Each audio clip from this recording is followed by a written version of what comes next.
आज 15 अगस्त स्वतंत्रता दिवस के दिन इस स्कूल प्रांगण में आयोजन हो रहा कार्यक्रम में अध्यक्षता कर रहे राजेश्वरी राणा, मुख्य अतिथि सविता बहन, विशिष्ट अतिथि कन्यालाल जी, डॉक्टर बलवीर जी, प्रिंसिपल साहब, पीयूष जी, हीरालाल जी, रमेश जी, गौतम लाल जी वाड़पन, राकेश जी, सूरजमल जी, एसडीएमसी अध्यक्ष महेंद्र भाई लाभा,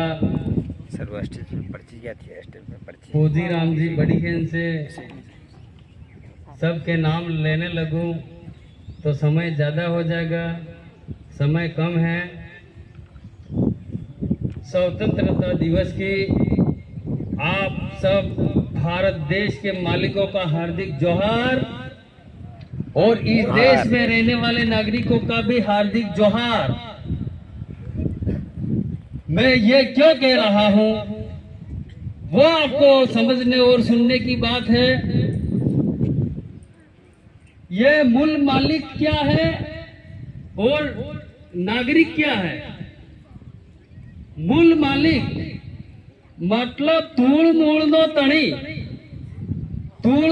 तणी जे, इसलिए अब जो भी मूल मालिक है वो मैं जो नारा गाऊंगा वो नारा हाथ खड़ा करके गाएगा। जय जोहार का नारा है, भारत देश हमारा है। जय जोहार का नारा है। ये देश संविधान से चलता है, भारत के राजपत्र से चलता है। आर्टिकल 19(5) ये कहता है, ये संविधान की किताब है, वो भारत के समस्त नागरिकों के ऊपर लागू होगी।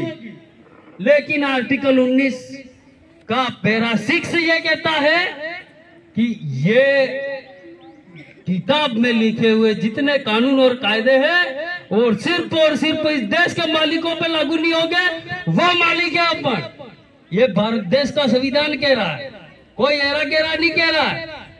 और स्वतंत्रता की बात आती है, 1951 की जनगणना में आदिवासी धर्म कोड अलग था।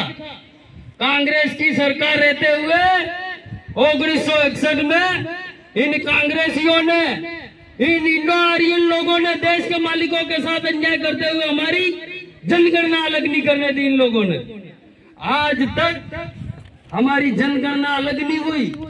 दूसरी बात, जब कांग्रेस का शासन था तो हमारी जनगणना अलग नहीं होने दी। आज 15 साल से मोदी जी शासन में है, तो ये यूसीसी लागू करने पे तुले हुए। यूसीसी क्या है? यूनिफॉर्म सिविल कोड, समान नागरिक संहिता। समान नागरिक संहिता ये है कि सब लोग देश के समान होंगे। लेकिन आर्टिकल 19(6) क्या कह रहा है? ये देश के मालिक है आदिवासी। आदिवासी इस देश के मालिक है। मालिक ने आ देश में रेवा वाला बे हरका थी जे, बाप ने बेटो है कि हरका थी जी तो क्यों हो रहा है? इसलिए मैं कह रहा हूं कि आप यहाँ से जितने भी नेता चुन के गए वो हमारे अधिकारों पे बोले नहीं है।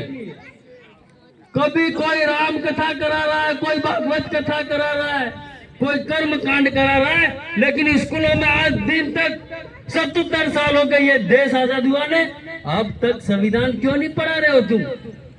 आर्टिकल क्या है, पैरा क्या, संविधान की अनुसूचियां आज तक क्यों नहीं पढ़ा रहे हो?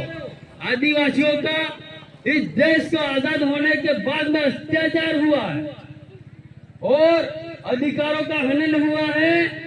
हम इस मंच से भी कह रहे हैं, जहाँ कहना पड़ेगा वहां पे कहेंगे कि इस देश का मूल मालिक R1A1 DNA अभी तो जिंदा है। ये इंडो आर्यन लोग चाहते हैं कि हम ही कानून बनाएंगे और हम ही चलेंगे। हम इस देश के मालिकों पे आरपीसी और सीआरपीसी किसी प्रकार के कायदे हम पे लागू नहीं होते। न लोकसभा न राज्यसभा हमारा कायदा है ग्राम सभा, न लोकसभा न राज्यसभा में लगा होने वाले और बनने वाले कायदे ग्राम सभा पे लागू नहीं होंगे, क्योंकि हम इस देश के मूल मालिक है, इसलिए हमको ग्राम सभा का पावर दिया हुआ। આપણે ગામનો કાયદો ને આપણું રાજ ये આપણે संविधान आली रही है, न कि कोई नेता दे रहा है। दूसरी बात मैं ये कह रहा हूं कि शेड्यूल एरिया और सिविल एरिया के जो भारत के संविधान के जो कायदे हैं वो शेड्यूल एरिया में लाकर जबरन लागू किए जा रहे हैं इन लोगों द्वारा। यहाँ कोर्ट नहीं है, यहाँ कोई कचेरी नहीं है, यहाँ कोई थाने नहीं है, यहाँ तो सिर्फ ग्राम सभा हमें वળગાઈ જાય છે ને 5 ભાઈ પેલા થઈ ને બેહીને હાથ પડતા ફેર કે રજા ઇન્સાફ નીચે ये हमारी ग्राम सभा ये कायदा अपने माथे लागू था, लेकिन मोदी जी यूसीसी लाके हमको जबरन डाल रही है। लेकिन ये R1 A1 DA ने जब तक जिंदा है तब तक कुछ चलने वाला नहीं है। और बाकी रही स्वतंत्रता की लड़ाई में, स्वतंत्रता की लड़ाई की बात करते हैं। ये 15 अगस्त क्यों मनाया जा रहा है? बस हम वीरों की, शहीदों की गाथाएं सुनते हैं, गाथाएं गाते हैं, हमारे सैनिकों के बारे में चर्चा करते हैं, लेकिन जिस तरह आज के सरकार में, आज के तंत्र में सैन्य बल, पुलिस बल उनके साथ है, उसी तरह अंग्रेजों के